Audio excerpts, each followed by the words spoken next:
Mundra Lions club અને rotary club of મુન્દ્રાના સંયુક્ત ઉપક્રમે એક અનોખી પહેલ કરવામાં આવી છે, જેમાં બુટલેગર તરીકે ઓળખાતા બહેનોને રોજગારીની નવી તકો આપીને તેમના માટે આત્મનિર્ભરતા તરફ એક મજબૂત પગલું ભરવામાં આવ્યું છે।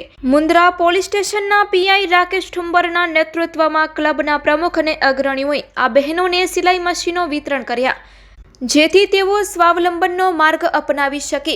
કાર્યક્રમમાં રોટરી ક્લબના પ્રમુખ બળદેવસિંહ જાડેજા, લાયન્સ ક્લબ પ્રમુખ ધર્મેન્દ્રભાઈ જેસર, મંત્રી શૈલેષ માલી, અતુલ પંડ્યા, લાલુભા પરમાર, દિનેશભાઈ ગોસ્વામી, ધર્મેન્દ્રસિંહ ઝાલા, દિલીપ ગોર, ઇમરાન જત અને અન્ય અગ્રણીઓ હાજર રહ્યા હતા।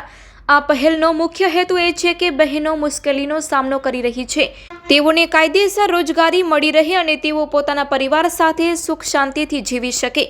લાયન્સ ક્લબ અને રોટરી ક્લબ દ્વારા આગળ વધીને સામાજિક જવાબદારીઓનો એક શ્રેષ્ઠ ઉદાહરણ પૂરું પાડવામાં આવ્યું છે।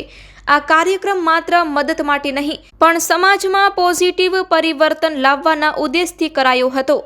મારું નામ ધર્મેન્દ્ર એસ જેસર, પ્રમુખ Lions club of Mundra city. આજે આપણે સૌ મુન્દ્રા પોલીસ સ્ટેશનમાં સૌ એકઠા થયા છીએ।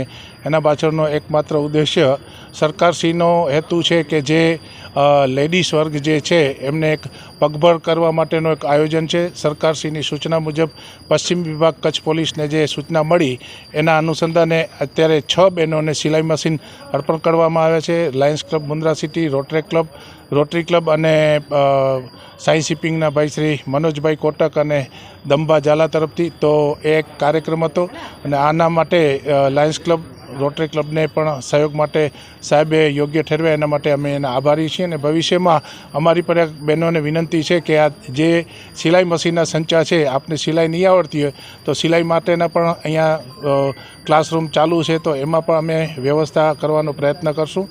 અને અમારી ઈચ્છા મતલબ અમારી આપ સાથે લાગણી એવી છે કે આપ પણ આ સિલાઈ મશીનથી આપનો પરિવાર સાથે સુખરૂપ રહો એવી શુભેચ્છા। આજે મુન્દ્રા પોલીસ સ્ટેશન દ્વારા જુદી જુદી સંસ્થાઓના ઉપક્રમે તેમજ દાતાઓના ઉપક્રમે 6 સિલાઈ મશીન બહેનોને આપવાનો પ્રારંભ કરવામાં આવ્યો।